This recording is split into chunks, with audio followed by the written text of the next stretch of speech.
Ito yung Navy ship na mag-upload sa amin. Nagkakakarga namin yan ng fuel. Ano sa lahat? Magandang umaga, magandang gabi, magandang tanghali sa buong mundo.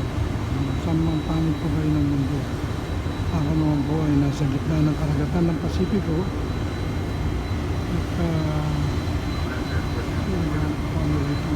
ang tawag dito po ay ANWAC, Fueling Details, na bibigyan namin ng fuel yung kabilang barko. Yan po yan, yung barko na yan, yung USS Lake CG-70. Yan po yung barko ng US Navy. Ito yan sa mga battle group ng Amerika. So mamaya po, pag malapit na sila po yata yung babaril at para makuha namin yung messenger nila para send namin itong fold na to na papunta din sa kabila. Good morning, Captain Borobi, officers and crew of the mighty warship USS Lake Erie. Welcome alongside the USNS Richard E. Byrd. We are standing by to receive your shot lines forward and midships. All hands topside on the bird. Take cover! Patay tayo. Kailangan kumobel muna po tayo. Para maganda po. At hindi tayo tamaan ng lintik na ano na yun, babaril dito sa kabila. Meron pong pabigat na rubber foam yun. Solid. Ito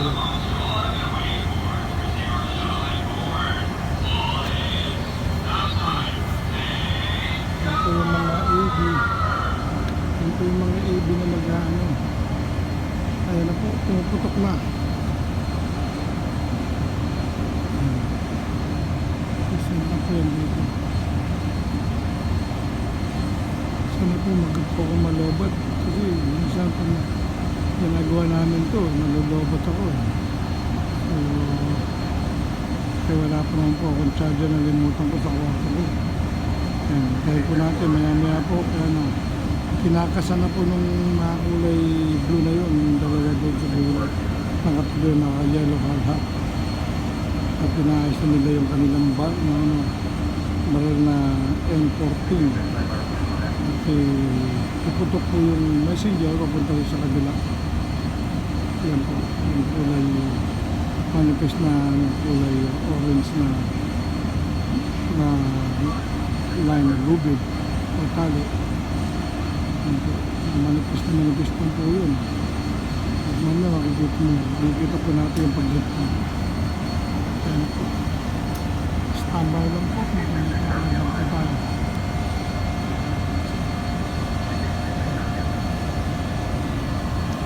Pwesto na po ng konti.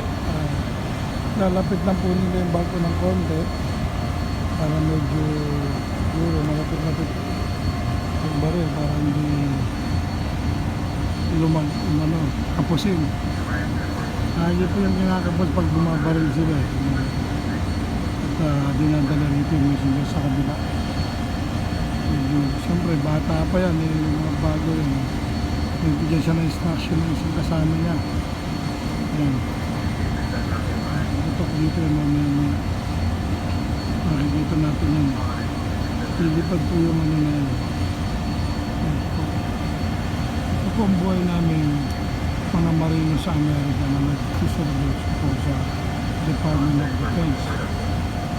Isa po kami sa mga nagsaservice civilian military ng tawagin po kami. At ito po yung trabaho namin sa gitna ng karagatan. Nagbibigay po, nagre-ready na. Sabi po, nililisan na sila. Ibig sabihin ng warning po yan para iputok nila yung baril at papunta rito. Yan po, yan na. Yan po ang aming ginagawa. Lagi po kami. Ito, buhay namin sa gitna ng ito, mama sa akin. Ito yung tali. Yan. Yan. Yan yung tali.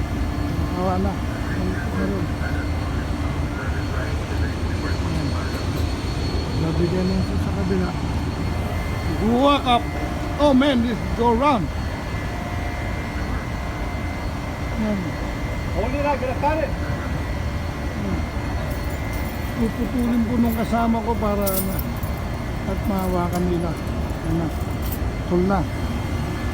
Ayan. Nakabit na na po. Yun o. Ayan po. Yan, nakabit na na po. Kaya ano. Resistant na po yan. Kabila.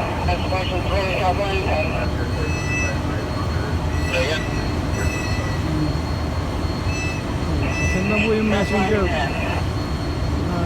Hali, pupunta po sa kabila. Para ano. Para ipalan yung tungkod na to. Yun po naman ay communication yung tinutok na yung kanina. Sa communication yun para doon sa kabilang barko. Para may communication ng bridge papunta doon sa kabilang barko. Yan po, mamaya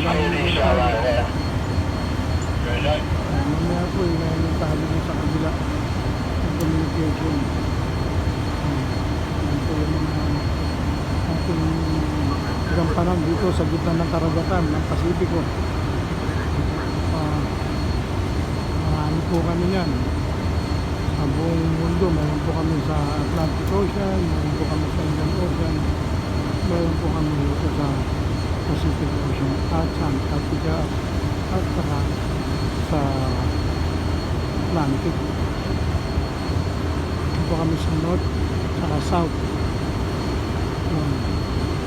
Marami po kami paipit-ikot na subaybay po sa buong karagatan ng mundo. So ito po yung aming ginagawa madalas. Yung nagbigay po ng fuel sa mga American Navy. So ano man pong barko na kailangan, hindi lang po American, kahit ano po, katulad po ng Mexican Navy, France Navy, lahat po ng alay ng at ating alay po ng Amerika, kahit po ang Pilipinas na Philippine Navy ay binibigyan po namin ng fuel kung pinakailangan nila po. Ito po aming trabaho. Yun po yan. Sinisan po nila yung yan. Yung tayo.